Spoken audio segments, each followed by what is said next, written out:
It's Patrick Hutzel from intensivecare.hotline.com with another quick tip for families in intensive care. So today I have an email from one of our members that we worked with recently, and here is what the member said. Hi Patrick, my dad is stable for the moment back in ICU again. 2 days ago we got a call in the middle of the night that he needed emergency surgery. It seems they had attached the wrong end of the colon to the colostomy. They said this was due to my father's sigmoid colon being enlarged and in the place where the transverse colon usually is. It turns out that it was actually the sigmoid colon that was originally punctured by the original PEG tube. He was taken off the high dosage of blood thinner, Levonox, that he was on, infused with fresh frozen platelets, and operated on about 8 hours later, March 22nd. Less than 22 hours later, the internist put in an order that my father return to the LTAC. However, the current hospital notified us of this, and we and the RN notified the GI surgeon. The GI surgeon says, no, my father is not ready to leave the hospital yet. So the doctor's plan, he's not well enough for subacute care. Too many issues. When he's discharged, it will be to LTAC. Diagnosis, sepsis, infectious. His white cell count is normal, 10. He's got Candida aureus, Pseudomonas, MRSA, VRE, Achromobacter, psilocybins, antibiotics. He's on metronidazole 500 milligram, daptomycin powder, levofloxacin. Since no new infection was found during the last surgery, antibiotics will end when previously scheduled to in about 6 days. He's got a bone infection on his right heel, and he's got the partial amputation performed. Antibiotic beads injected, wound back, GI colon anatomy abnormalities due to constipation, lack of motility possibly related to being long-term type 1 diabetic. Surgery, bowel bisection, insertion of new PEG tube into stomach only. Colostomy, well, that's a PEG tube should only ever go into the stomach. There should be no other place for a PEG tube.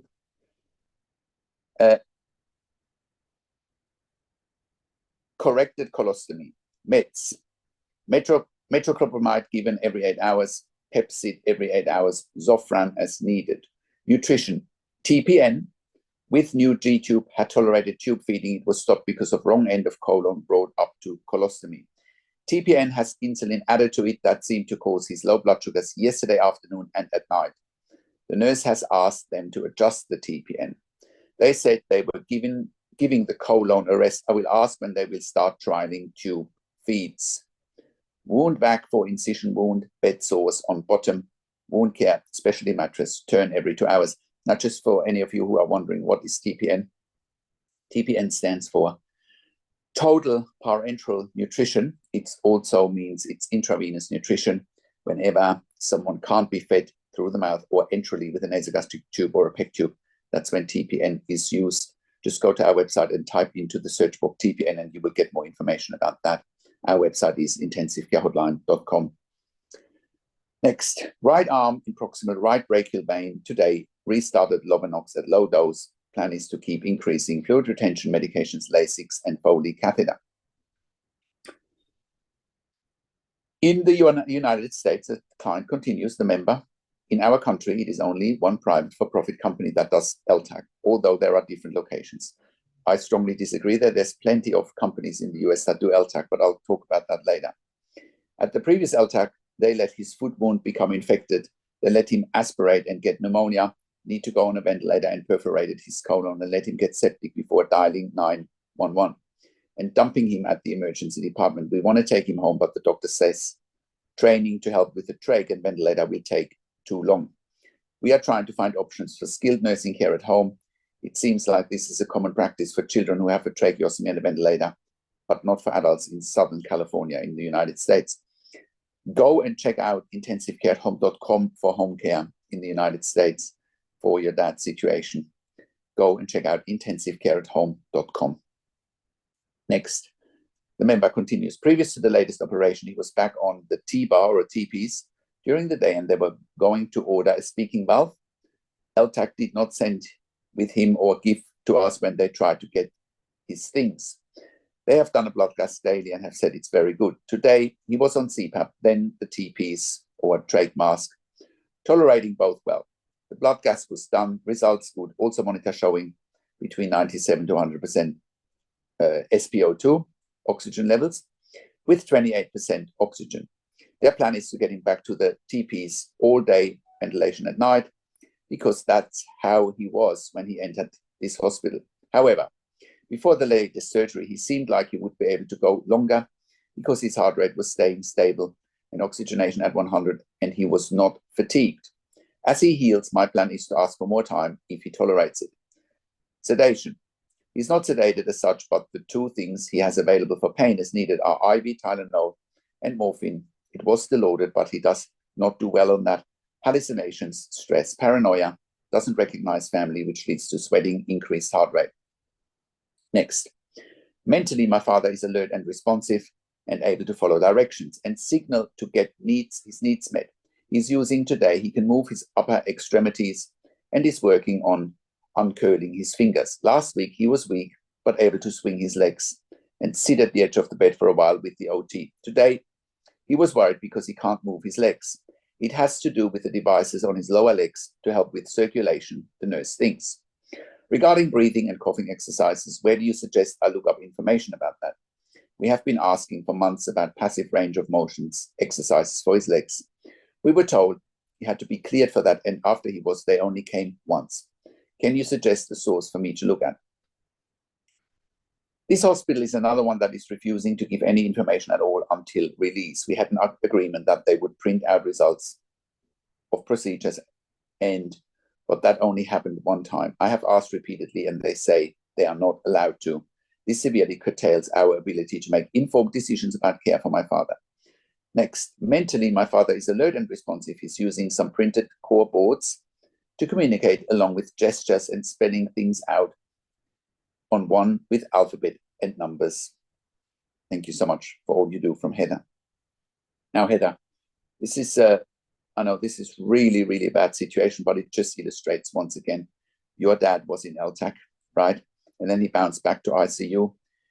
I've been advising against not doing a PEG tube for over a decade here now at intensivecarehotline.com. And yet your dad gets a PEG tube and he has got a perforated bowel, you know.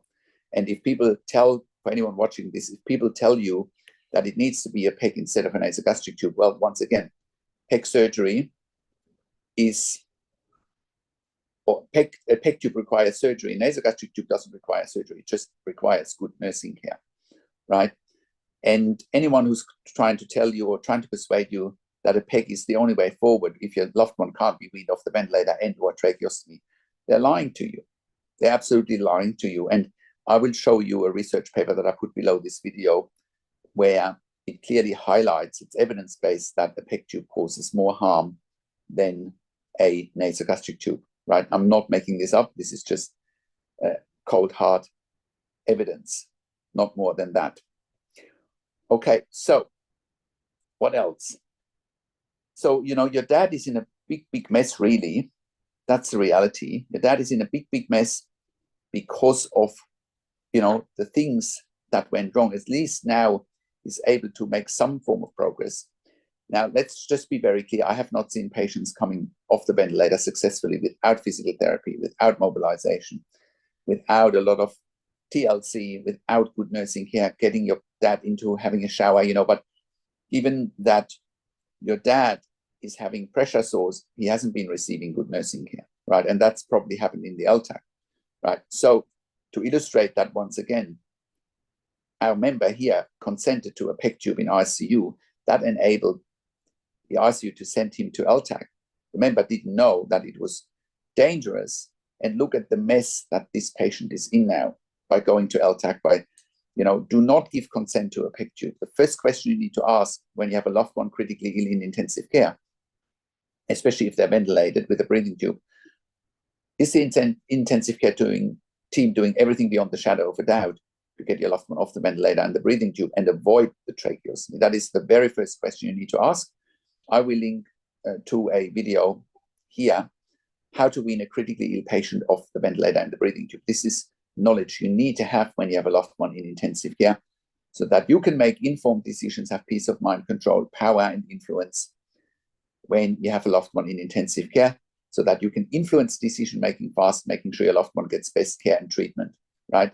That's how important this is, you know. Look at the surgery your dad needs to have, you know, and this time around, do not give consent to get your dad to an LTAC. You know exactly what you're signing up for, and your dad will probably bounce back into ICU in no time, right? Addressing the medical record issue, you have the right to access medical records. We never had a client that couldn't get medical records. You just have to take responsibility. And I know we've sent you your rights to access medical records. Just put the pressure on. We can help you also with the complaints letter, complaints email, you know. And with your comment about that, there's only one private company in the US doing LTAC. That is not accurate. There's so many companies that provide LTACs all around the United States. Not even funny, you know. So there's definitely, unfortunately, there is no shortage of LTAC facilities. There is sometimes a shortage of LTACs in certain areas. That is definitely true. And I've seen patients being sent to LTAC, or hospitals trying to send patients to LTAC in other states, right? Which again is absolutely ridiculous. And it's just borders on negligence as far as I'm concerned. So I hope that helps. I have worked in critical care for nearly 25 years in 3 different countries, where I worked as a nurse manager for over 5 years.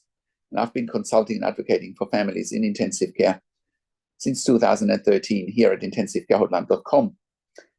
And we've been saving many lives for our clients and members. And you can verify that on our testimonial section at intensivecarehotline.com. And, you know, you can also watch our podcast, intensivecarehotline.com podcast, where we've interviewed clients, and you will hear what they say about the work that we've done for them. We've even done some interviews with surviving patients where ICUs wanted to withdraw treatment, and we've got some of those patients even on an interview here to verify that, you know, just because ICU is telling you your loved one isn't going to survive, you have to do your own research, right? And you can't just take everything for gospel. Absolutely not. And that's one of the reasons why we created a membership for families of critically ill patients in intensive care. And you can become a member if you go to intensivecarehotline.com, if you click on the membership link, or if you go to intensivecaresupport.org directly. In the membership, you have access to me and my team 24 hours a day in the membership area and via email, and we answer all questions intensive care related. In the membership, you also have exclusive access to 21 ebooks and 21 videos that I have personally written and recorded for our members. And those ebooks and videos will help you to make informed decisions, have peace of mind, control, power, and influence, so that you can influence decision-making fast, and so that your loved one gets best care and treatment. I also do one-on-one consulting and advocacy over the phone, Zoom, Skype, WhatsApp, whichever medium works best for you. I talk to you and your families directly. I handhold you through this once-in-a-lifetime situation that you can't afford to get wrong. I also talk to doctors and nurses directly, and I ask all the questions that you haven't even considered asking. With all my 25 years of critical care nursing experience, I can extract the information that you didn't even know existed. I also represent you in family meetings with intensive care teams. We also do medical record reviews in real time, so that you can get a second opinion in real time. We also do medical record reviews after intensive care if you have unanswered questions, if you need closure, or if you are suspecting medical negligence. And all of that you get at intensivecarehotline.com. Call us on one of the numbers on the top of our website, or send us an email to support@intensivecarehotline.com. I also do, and if you like my videos, subscribe to my YouTube channel for regular updates for families in intensive care. Click the like button, click the notification bell, comment below what you want to see next, what questions and insights you have from this video. Share the video with your friends and families. I also do a weekly YouTube live where I answer your questions live on a show. I also, and you will get notification for the YouTube live if you are a subscriber to my YouTube channel, or if you are a subscriber to our email newsletter at intensivecarehotline.com. And if you want your email to be read out very quickly, because I get so many emails and I barely keep up with making those videos, you know, leave a donation here on the super chat button, and I will answer your question via video in the next couple of days. Leave a donation anyway to support our work, so we can make as many videos for families in intensive care all around the world Thank you for watching. This is Patrick Hutzel from IntensiveCareHotline.com, and I will talk to you in a few days. Take care for now.